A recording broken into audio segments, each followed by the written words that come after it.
Hello guys, welcome back to my YouTube channel. So आज हम ये रिश्ता नायरा कार्तिक के एपिसोड में देखेंगे कि गोयनका विला में माउली सीरत से पूछती है ये होदिया क्यों रखा है यहाँ पे। फिर सीरत माउली को कहती है अरे माउली चे बाथ टब है, इसमें नावे है। फिर माउली सीरत से पूछती है बाल्टी मग्गा ना है का अट्ठे। फिर सीरत माउली को कहती है नहीं पर जे है ना शावर जे इसके नीचे खड़े होके नहाते हैं, इसमें से पानी आता है। फिर माउली सीरत को कहती है खोलना बंद करना, तो जे भी ना आता ना हमारे को लाडो। फिर सीरत शावर को ऑन करने की कोशिश करती है। फिर सीरत माउली को बताती है इससे आसान तो रॉकेट उड़ाना हो गए है माउली, टीवी पे देखा है मन में। फिर सीरत डिजिटल शावर की मशीन का बटन दबाती है। अचानक से शावर में पानी आने लगता है। सीरत पानी में भीग कर कहती है ओ हो व्हाट माय लक। फिर माउली सीरत को कहती है अरे फवारा बंद कर लाडो। फिर सीरत माउली को कहती है अरे मारे को ना पता जे कैसे बंद होगा। अरे मन ने तो कुछ किया भी ना, ये बंद भी ना हो रहा। अरे कोई मदद करो मारी, अरे जे कैसे बंद होगा। फिर इतने कार्तिक आ जाता है और पूछता है क्या हुआ। फिर सीरत कार्तिक को कहती है अरे जे बंद ना हो रहा है, जे अपने आप चल गया। फिर कार्तिक सीरत को कहता है अपने आप कैसे चल सकता है, आपका हाथ लग गया होगा कहीं,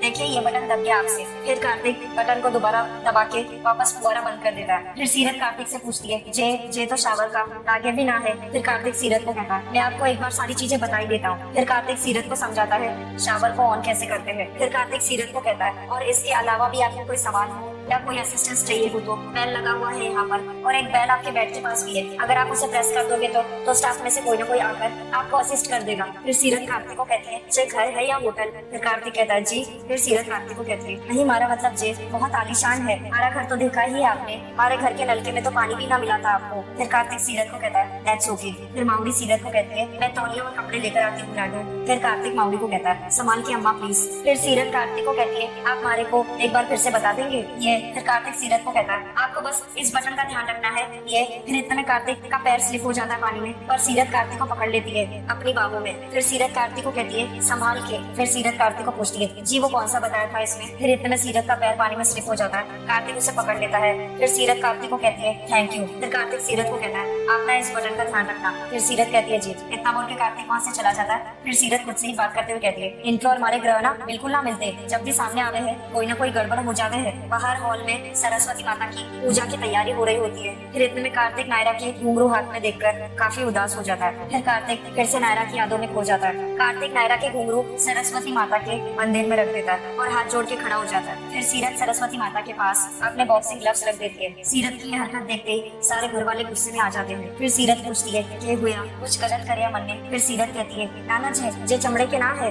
रबड़ के है, चमड़े की चीज तो माउली भी ना रखने देती हमारे को पूजा में। फिर दादी गुस्से से सीरत को बताती है यहाँ सरस्वती पूजा हो रही है विद्या। और फिर सीरत दादी को कहती है विद्या की पूजा करे है ना आज, हमारे को पता है जैसे स्टूडेंट्स पूजा में अपनी कॉपी किताब रखे हैं, दुकानदार मोटी पत्री, वैसे ही मैं ना ग्लव्स रखू हूँ हर साल। फिर सीरत माउली को कहती है ना माउली। फिर माउली सरे लाकर हाँ में जवाब देती है। फिर गायू कहती है बात तो सही है उसकी, अगर डांसर के घुंघरू हो सकते हैं तो बॉक्सर के ग्लव्स क्यों नहीं। फिर कायरफ सीरत को कहता है घुंघरू भी इनके ग्लव्स भी इनके, तो फिर प्रॉब्लम क्या है। फिर रिया कायरफ को कहती है कोई प्रॉब्लम नहीं है कायरफ, it's just that family used to नहीं है। फिर सीरत कहती है तो ठीक है आप लोग अपनी पूजा कर लो पहले, फिर बाद में हम अपनी पूजा कर लेंगे। वो हमारे को लगा था कि आप लोग हमारा इंतजार कर रहे हैं, इसलिए हम ना जल्दी से तैयार होकर आ गए बस। फिर माउली कहती है हाँ गलती लग गई हमारे को, आप लोग करो अपना काम, चलो छोड़ी हम अपने कमरे में चलते हैं। फिर इतने में कार्तिक माउली को कहता है रुक जाइए अम्मा, कोई कहीं नहीं जाएगा, एक ही घर में अलग अलग पूजा नहीं होगी, भगवान की नजरों में तो हम सब एक ही समान है ना, सब साथ में पूजा करेंगे। फिर कार्तिक नायरा के घुंघरू को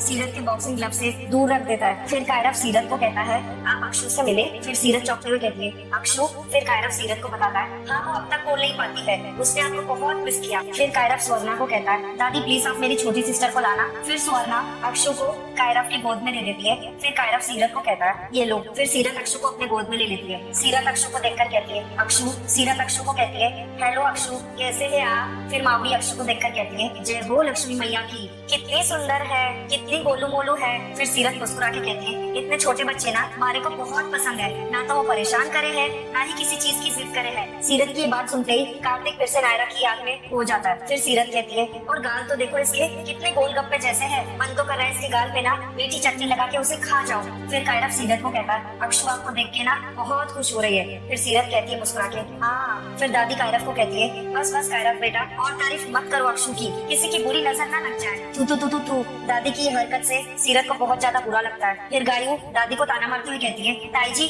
माँ की भी कोई नजर लगती है क्या। फिर कायरफ गायू को कहता है राइट कह रही हूँ मासी। फिर सीरत अपने आप का काजल अक्षु को लगाकर कहती है थारे को किसी की नजर ना लगे ये गुड़िया। फिर मावड़ी अपने पर्स से पैसे निकालती है और अक्षु के सर से घुमा के उसकी नजर उतारती है और वो पैसे नौकरानी को दे देती है। फिर रिया सीरत को कहती है बस अब मुझे दे दो, उसे ना मेरी गोद की आदत है, ज्यादा देर दूर रहेगी तो रोने लग जाएगी। हाँ। फिर सीरत रिया को कहती है अरे। फिर इतने में रिया सीरत की गोद से अक्षु को ले लेती है। फिर सुवर्णा सीरत को कहती है सीरत बेटा, आज हम सब लोगों ने पीला रंग पहना है, वसंत पंचमी का रंग, तुम भी कुछ वैसे ही। फिर सीरत स्वर्णा को कहती है कोई बात ना आंटी जी, आप लोग तो फैमिली हो और मैं और माउरी तो हम तो ऐसे ही ठीक है। फिर स्वर्णा सीरत को कहती है मैं समझ सकती हूँ कि तुम जल्दी जल्दी में आई हो, इसीलिए त्योहार के हिसाब से तैयारी नहीं कर पाई, लेकिन मेरे पास ना एक पीले रंग का लहंगा है, मैं वो तुम्हें दे देती हूँ। फिर सीरत स्वर्णा को कहती है थैंक यू आंटी जी, आपने हमारे बारे में इतना सोचा, पर उसकी ना कोई जरूरत ना है और हम ना पीला धागा बांध लेंगे और पीले चावल खा लेंगे, फिर तो हो जाएगा। फिर सीरत माउरी को कहती है ना माउरी। फिर माउरी सर हिलाकर हाँ में जवाब देती है। फिर कायरव जिद करते हुए सीरत को कहता है पहन लो ना मम्मा प्लीज।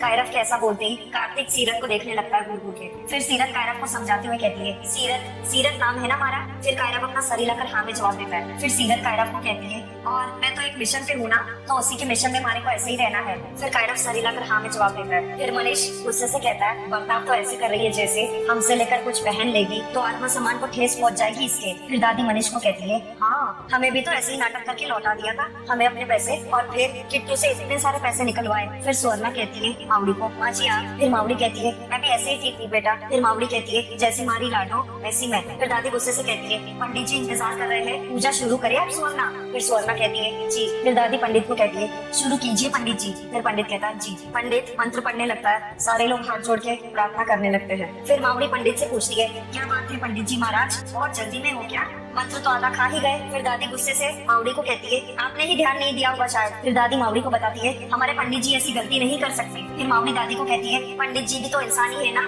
बहन जी, और गलती तो किसी भी इंसान से हो सके है कि नहीं पंडित जी। फिर पंडित मुस्कुरा के कहता है जी जी। फिर दादी गुस्से से मावड़ी को कहती है हमारे अपने पंडित जी आज बीमार है इसीलिए ये आए हैं। फिर दादी गुस्से से पंडित को कहती है ठीक से पढ़ो मंत्र वरना अगली बार बुलाएंगे नहीं आपको। फिर पंडित फिर से मंत्र पढ़ने लगता है, सारे ही घर वाले हाथ जोड़ के खड़े हो जाते हैं। फिर मावड़ी कहती है ये तो हुई पूजा जो सब करे है, अब आपकी आज्ञा हो तो छोटी सी रस्म मैं भी करूँ। फिर कार्तिक कहता है जी। कार्तिक की बात सुनते ही सारे घर वाले मुंह फुलाने लग जाते हैं। फिर मावड़ी कहती है जय है पोटली धान की जिसका एक एक दाना बराबर है हमारे एक एक रिश्ते की, आज से लेके अगली वसंत पंचमी तक इसको तिजोरी में संभाल के रखना और अगले साल कोई भी नया रिश्ता बने तो उसके नाम का एक दाना इसमें भी जोड़ देना। फिर स्वर्णा मुस्कुरा के मावड़ी को कहती है बहुत ही क्यूट रस्म है, मुझे दे दीजिए मैं इसे संभाल के रख देती। फिर मावड़ी कहती है हाँ हाँ। मावड़ी की बात सुनते ही सारे घर वाले गुस्से से देख रहे होते हैं मावड़ी की तरफ। फिर कार्तिक मावड़ी को कहता है अब माँ अब और कुछ। दादी गुस्से से कहती है हाँ और कुछ है तो बताइए। फिर मावड़ी दादी को कहती है ना ना बस बस। फिर मावड़ी पंडित को कहती है अब आरती करो मैया की। फिर पंडित सरस्वती माता की आरती उतारता है और सारे घर वालों को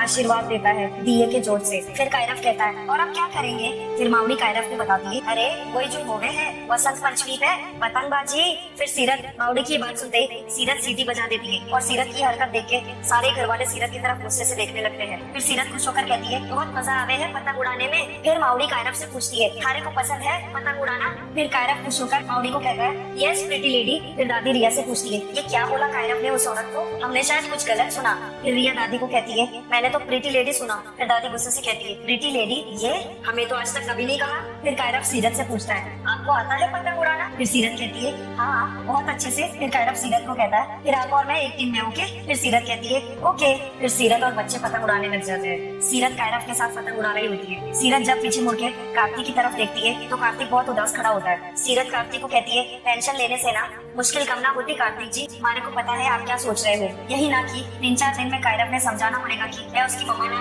है ना। फिर कार्तिक सरेला कर हाँ में जवाब देता है। फिर सीरत कार्तिक को कहती है तो आप ना उसकी चिंता ना करो, मैं समझा दूंगी। फिर कार्तिक सीरत से पूछता है पर कैसे। फिर सीरत कार्तिक को कहती है मम्मा से सीरत बोलने लगा है एक ही दिन में, बस ऐसे ही धीरे धीरे ना बाकी सब चीजें भी समझ जाएगा। फिर कार्तिक सीरत से पूछता है आर यू श्योर, मेरा मतलब क्या तुम। फिर सीरत कार्तिक को कहती है मतलब पता है हमारे को and yes I am sure. फिर कार्तिक सीरत को कहता है अभी तबीयत ठीक हुई है उसकी, मैं नहीं चाहता कि उसकी तबीयत दोबारा बिगड़े और वैसे भी ज्यादा वक्त नहीं है हमारे पास। फिर सीरत कार्तिक को कहती है मैं समझ सकती हूँ और हमारे पास भी ज्यादा टाइम ना है, हमारे को भी कोई अच्छा सा काम ढूंढ के आपका कर्जा भी तो चुकाना है। फिर कार्तिक सीरत को कहता है उसकी चिंता आप मत करो प्लीज। फिर सीरत कार्तिक को कहती है तो आप भी इसकी चिंता ना करो, मैं हूँ ना, आप बस हमारे को ये बता दो कि आपने क्या सोचा है, मैं वही करूंगी। फिर कार्तिक सीरत को कहता है आपको कुछ अलग से करना नहीं है, आप जैसी हो बस वैसे ही रहना है। दूर से देखकर आपको अपनी मम्मा समझ बैठा था, ये कुछ दिन साथ रहेगा तो समझ जाएगा कि आप और नायरा कायरा बहुत अलग है, बस यही चाहते हैं हम लोग। फिर सीरत सर हिलाकर हाँ में जवाब देती है कार्तिक की इस बात का। फिर इतने में कार्तिक वहाँ से चला जाता है। फिर सीरत अपने मन में कहती है कूदा पहाड़ और निकला चूहा, हमारे को लगा पता नहीं कितना मुश्किल होगा ये काम,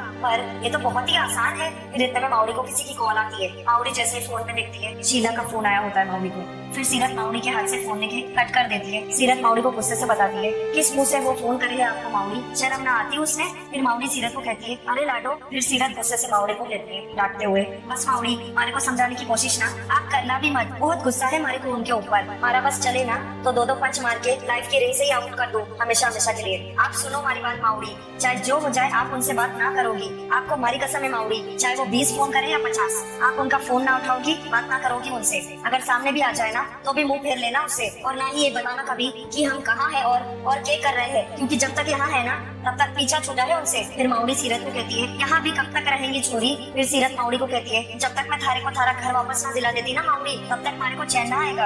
और रही बात यहाँ रहने की, तो जितना किस्मत में लिखा होगा ना यहाँ का दाना पानी हमारे लिए, उतना ही रहेंगे, लेकिन जब तक यहाँ रहेंगे ना माउरी खुशी खुशी रहेंगे। सीरत और माउरी की बातें दादी सुन लेती है। फिर दादी खुद से ही कहती है इतना सारा सामान देख के ना हम समझ ही गए थे कि तुम यहाँ 3-4 दिन के लिए नहीं आई हो, लेकिन ये बाल भी हमने धूप में सफेद नहीं किए हैं, तुम्हारे किसी भी गलत इरादे को हम पूरा नहीं होने देंगे। सीरत पतंग उड़ा रही होती है। फिर वंश सीरत को कहता है मासी आई मीन सीरत ध्यान से, मांझा बहुत स्ट्रॉन्ग है। फिर सीरत वंश को कहती है अरे मारे को डर ना लगता मांझे से। फिर कायरव सीरत से पूछता है तो फिर आपको किससे डर लगता है। फिर सीरत कहती है किसी से भी ना, अब्बर शेरनी हूँ मैं जैसलमेर की। सीरत की ये बात सुनते ही सारे घर वाले हैरान हो जाते हैं और हैरानी से सीरत की तरफ देखने लगते हैं। फिर कायरव कार्तिक को कहता है पापा पापा आप भी उड़ाओ ना पतंग। फिर सीरत पतंग को देखकर चिल्लाती है ओए काली पतंग वाले, अगर हमारी पतंग के पास भी आया ना तो काट दूंगी थारी पतंग। फिर कायरव कहता है यस दैट्स द स्पिरिट। फिर दादी कायरव का हाथ पकड़ के कायरव से पूछती है बेटा एक बात बताओ हमें। फिर कायरव पूछता है क्या। फिर दादी कायरव से पूछती है क्या हम सुंदर नहीं दिखते।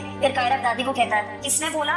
फिर दादी कायरव को कहती है तुमने हमें तो कभी प्रीति नहीं कहा। हाँ। फिर कायरव दादी को कहता है तो आप परदादी हो ना। फिर दादी कायरव को कहती है तो क्या हुआ, तो क्या परदादी सुंदर नहीं दिख सकती, आज से तुम हमें प्रीति कहोगे, कहो। फिर कायरव दादी को कहता है अरे कट जाएगी वो कट जाएगी। इतना बोल के कायरव चला जाता है। फिर दादी चिल्लाती है अरे कायरव। सारे घर वाले मजे से पतंग उड़ा रहे होते हैं। फिर सीरत पतंग को काटकर कहती है अरे उदयपुर की पतंगबाजों में ना वो बात ना है जो हमारे जैसलमेर वाले में है। अरे ओपन चैलेंज है हमारा, कोई ना टिकने वाला हमारे सामने आज। फिर वंश सीरत को कहता है यूर बेस्ट सीरत। फिर कायरव कहता है एंड सारी पतंग इज ऑल्सो बेस्ट। फिर रिया ताना मारते हुए कहती है जिस बात को लेकर दादी इतनी वरीड थी एक दिन हुआ नहीं की आते ही बच्चे भी इसकी लैंग्वेज बोलने लगे। फिर सीरत पतंग फिर से काटते हुए कहती है किसकी पतंग थी ये राम वाली, बहुत देर से स्मार्ट बन रहा था लेकिन मन ने भी दिखा दिया कि कौन ज्यादा स्मार्ट है। फिर मनीष गुस्से से कहता है जितनी उम्र है तुम्हारी उससे दुगना टाइम मुझे पतंग उड़ाते हुए हो गया है, ज्यादा इतना मत लड़की, अभी पता चल जाएगा कि कौन कितने पानी में है। फिर मनीष जोर से चिल्लाता है ए हरी पतंग अभी निकालते हैं तुझे, ज्यादा उड़ मत। फिर सीरत मनीष को कहती है अरे अंकल जी आप ना अपनी पतंग संभालो, क्योंकि हरी पतंग तो आई ही उड़ने के लिए है, कहीं ऐसा ना हो कि हमारी पतंग काटने के चक्कर में ना आपकी अपनी पतंग कट जाए। फिर मनीष चिल्लाकर कहता है सीरत को देखते हैं। फिर कार्तिक खुद से कहता है पता नहीं बाबा को प्रॉब्लम क्या है सीरत से। सीरत और मनीष के बीच में कंपटीशन हो रहा होता है पतंग उड़ाने में कि किसकी पतंग जीतेगी। सीरत मनीष की पतंग काट देती है और चिल्लाकर कहती है काट दी। मनीष को बहुत ज्यादा गुस्सा आ जाता है सीरत पर। सीरत खुश होकर कहती है काट दी। फिर कायरव सीरत को कहता है आप तो सारे में टॉप पर रहती हो सीरत। फिर सीरत कहती है अच्छा तो आप भी है मैदान में। फिर सीरत और कार्तिक के बीच में कंपटीशन होता है पतंग उड़ाने में कि कौन जीतेगा। सो गाइस आज का एपिसोड ये रिश्ता नायरा कार्तिक का यहीं पर समाप्त होता है। Thank you for watching.